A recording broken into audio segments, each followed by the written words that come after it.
बड़ी बड़ी इमारतें बनाना, 20,000 करोड़ का नया संसद बनाना, 27,000 करोड़ के कॉन्फ्रेंस हॉल बनाने, 16,000 करोड़ के हवाई जहाज खरीदने अपने लिए, ये एक तरह के नेता करते हैं। भाजपा के आज नेता जो हैं वो सबसे पहले अपने अहंकार को, अपने मान सम्मान को बढ़ाने के लिए अपने लिए काम कर रहे हैं और अपने उद्योगपति मित्रों के लिए काम कर रहे हैं। आप सोचिए, जब देश के प्रधानमंत्री 8-8 हजार करोड़ के हवाई जहाज खरीद रहे हैं और वही प्रधानमंत्री कहते हैं कि किसानों का कर्ज माफ करने के लिए पैसे नहीं है, 27,000 करोड़ की इमारतें बनी जा रही हैं, वही कहते हैं कि ओपीएस पेंशन के पैसे नहीं हैं, अपने बड़े बड़े उद्योगपति मित्रों को देश की सारी संपत्ति दे चुके हैं। तो आप सोचिए, आपने भरोसा करके दिया, सत्ता दी, आपने खड़ा किया, आपकी उम्मीद थी कि आपके जीवन सफर में वो आपकी मदद करेंगे, आपकी उम्मीद थी कि जो देश की संपत्ति है उसकी हिफाजत करेंगे। लेकिन क्या हुआ? देश की सारी संपत्ति अपने बड़े बड़े उद्योगपति मित्रों को दे दी।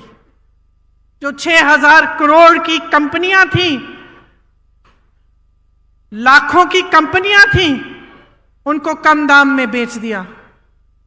जहां से आपको रोजगार मिल सकता था वो अपने बड़े बड़े उद्योगपति मित्रों को बेचकर प्राइवेट कर दिया। जहां आरक्षण मिलता था वो भी नहीं मिलेगा। तो आपने उम्मीद की, लेकिन आपकी उम्मीद को तोड़ा गया।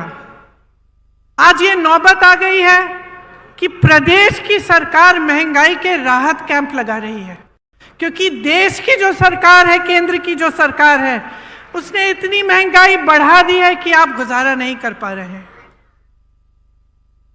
तो ये जो नजरिया है इन नेताओं का, जो भाजपा का नजरिया है, उसको आपको समझना पड़ेगा।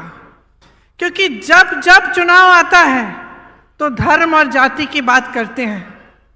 धर्म और जाति की ऐसी बात होती है जो आपके दिल में, आपके जज्बातों से जुड़ी होती है। धर्म की सुरक्षा, धर्म को आगे बढ़ाने की बात, इसे कोई हिंदुस्तानी नहीं नकार सकता।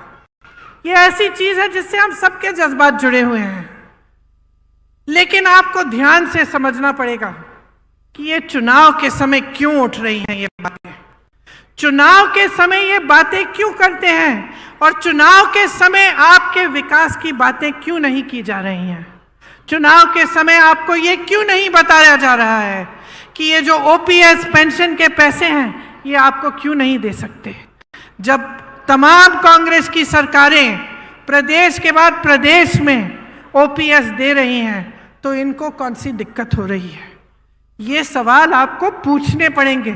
और आपको अच्छी तरह से समझना पड़ेगा कि ये जो दो तरह की राजनीति हैं जो आज देश में चल रही हैं, इनमें से आपको कौन सी चुननी है। आपको एक ऐसी राजनीति चुननी है जो सिर्फ आपकी जज्बातों की बात करती है चुनाव के समय, लेकिन आपके काम की बात नहीं कर रही है, या आपको एक ऐसी राजनीति चुननी है जो सुबह से शाम तक आपकी काम की बात करे।